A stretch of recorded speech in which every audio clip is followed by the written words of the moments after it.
Hello friends, आप सब कैसे हैं। आज का हमारा क्वेश्चन रहने वाला है explain the medical management of peptic ulcer. क्या क्या इसके मेडिकल मैनेजमेंट है यहाँ पे पूछा गया है पेप्टिक अल्सर के। हम फर्स्ट देख लेते हैं एसिड सप्रेशन थेरेपी। जो HCl प्रोडक्शन वहाँ पे बहुत ज़्यादा हो गया था, इंक्रीज हो गया था, तो उसको सप्रेशन करने के लिए हमें क्या करना है, एसिड की सप्रेशन थेरेपी चलानी है। जिसमें फर्स्ट आ जाएगा प्रोटॉन पंप इनहिबिटर।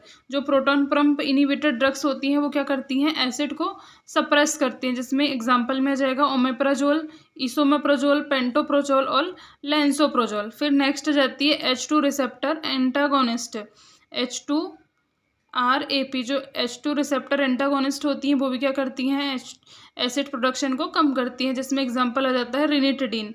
नेक्स्ट आ जाती है एंटासिड्स होती हैं, जिसमें एल्यूमिनियम हाइड्रोक्साइड होती है, calcium carbonate, magnesium hydroxide, sodium bicarbonate. फिर नेक्स्ट आ जाती है म्यूकोसल प्रोटेक्शन। हमने क्या करी है, अभी एसिड सप्रेशन किया है यहाँ पे, अब हम म्यूकोसल प्रोटेक्शन करेंगे। जिसमें कौन कौन सी ड्रग्स हैं, sucralfate bismuth containing compound, misoprostol. फिर नेक्स्ट आ जाएगा life style and dietary modification. हमें डाइटरी हमारी मॉडिफिकेशन करना है, लाइफ स्टाइल अच्छी रखनी है, हेल्दी लाइफ स्टाइल रखनी है। जिसमें हम आ जाता है avoid smoking, alcohol, caffeine and spicy food. हमें स्मोकिंग नहीं करनी है, अल्कोहल नहीं लेना है, कैफीन और स्पाइसी फूड से यहाँ पे हमें नहीं लेना है। फिर नेक्स्ट आ जाएगा ईट स्मॉल फ्रीक्वेंट मील। हमें स्मॉल मील और फ्रीक्वेंट मील लेनी है, और ऐसी मील लेनी है जो जल्दी से डाइजेस्ट हो जाए। नेक्स्ट जाता है रिड्यूस स्ट्रेस। स्ट्रेस नहीं लेना है, क्योंकि जो पेप्टिक अल्सर है उसका एक कारण होता है कि स्ट्रेस के कारण भी ये होते हैं।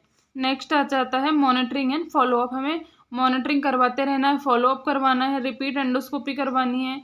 जिससे हम ब्लीडिंग का कॉज का पता लगा सकते हैं कि जो अल्सर है वो ठीक हुआ है, नहीं हुआ है, या फिर अभी भी ब्लीडिंग वहाँ पे हो रही है, तो हम इससे एंडोस्कोपी में पता लगा सकते हैं। फिर हमारा नेक्स्ट क्वेश्चन आ जाता है formulate nursing care plan for patient with peptic ulcer. जो पेप्टिक अल्सर का पेशेंट, उसके लिए हमें नर्सिंग केयर प्लान बनाने हैं। तो मैं आपको यहाँ पे नर्सिंग डायग्नोसिस बता देती हूँ, आप नर्सिंग केयर प्लान बना लीजिएगा।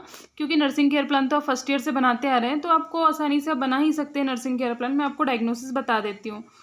हमारी फर्स्ट डायग्नोसिस आ जाएगी risk for deficit fluid volume related to hemorrhage and bleeding by vomiting and stool.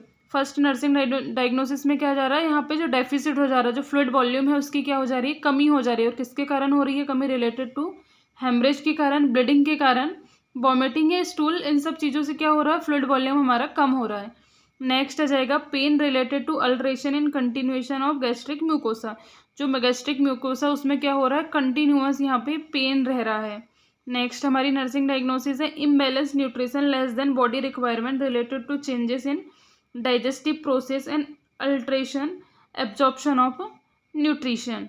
Apatite की कमी हो जा रही है, जिसके कारण हम क्या कर रहे हैं, प्रॉपर मात्रा में न्यूट्रिशन नहीं ले रहे हैं जितना हमारी बॉडी को रिक्वायर है। फिर नेक्स्ट आ जाती है deficit knowledge related to disease condition, prognosis, treatment and surface of discharge needs. यहाँ पे क्या हो रहा है, जो डिसीज कंडीशन उसे हुई है उसके बारे में उसको क्या है, प्रॉपर तरीके से नॉलेज नहीं है कि उसको क्या ट्रीटमेंट चलाना चाहिए, क्या उसकी प्रोग्नोसिस है, डिस्चार्ज नीड्स, ये सब उसको पता नहीं है। तो इसके ऊपर भी हम नर्सिंग केयर प्लान बना सकते हैं। नर्सिंग केयर प्लान बनाने के लिए हम सबसे पहले हमारा पॉइंट रहता है असेसमेंट, जिसमें हम सब्जेक्टिव और ऑब्जेक्टिव डाटा लेते हैं। फिर नर्सिंग डायग्नोसिस लेते हैं, तो आपको ये नर्सिंग डायग्नोसिस वहाँ पे लिखनी है।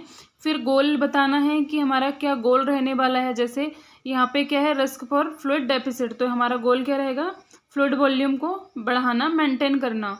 फिर उसके बाद में क्या रहेगी, प्लानिंग रहेगी, इम्प्लीमेंटेशन रहेगा, और रैशनल रहेगा कि हमने जो इम्प्लीमेंटेशन किया वो क्यों किया, उसका रैशनल रहने वाला है। फिर उसके बाद में लास्ट पॉइंट का रहने वाला है इवोल्यूशन, जिसमें हमें बताना है कि पेशेंट को हमने इतने सारा प्लानिंग हमने जो किया था उसको इम्प्लीमेंट किया, तो इम्प्लीमेंट करने के बाद में हमें क्या रिजल्ट मिला, उसमें हमें प्लानिंग में बतानी है। यहाँ पे हमारा ये क्वेश्चन फिनिश हो जाता है। Thank you for watching this video.